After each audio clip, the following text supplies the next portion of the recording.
Hi everyone, I hope you're all doing wonderful today. I'm the Portfolio Panda. Everyone has some kind of social issue that they are passionate about regardless of where you stand on a lot of these hot issues. Well, the saying, put your money where your mouth is, rings true in this situation. You might think that you're just a drop in the ocean and that your individual choices don't matter all that much, but if enough people take part, it can have an effect on how the businesses are run. It's one thing to stop purchasing a product from a company that does something you disagree with. The businesses should hopefully see the decline in revenue and correlate it with a recent choice and then make changes accordingly. But it's a lot easier to turn a blind eye to your beliefs when the company is giving you a good return in dividends. This is where you come to a fork in the road and sometimes have to make sacrifices for what you believe in.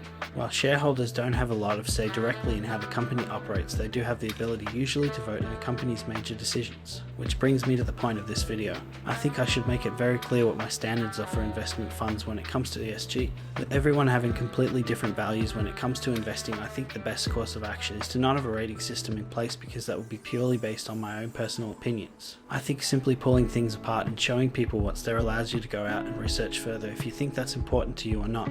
While I am doing my best to try and educate people and try to tackle this, the truth is that many ESG investors will just look at the name of the fund and base their entire decision on this. The fund managers are very much aware of this and they will name the fund the Green Happy Kitten Not Hurty Planet Fund. Then on the fact sheet they will define the characteristics that actually make up the ESG framework for the fund.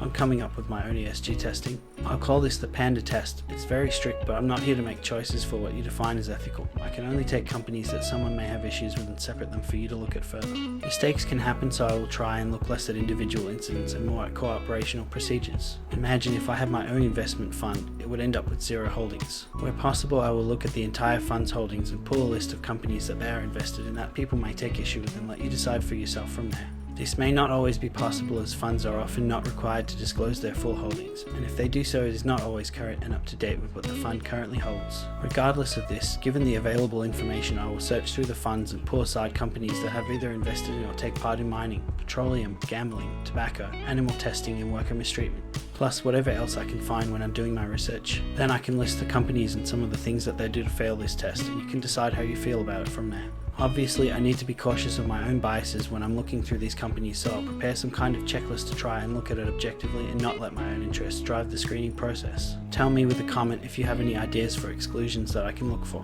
As usual, let me know any questions in the comments below and make sure to share this with your least financially savvy friend and tell me if I did okay in explaining the topic. Your most valuable asset is your time. Thank you for sharing yours with me. Until next time.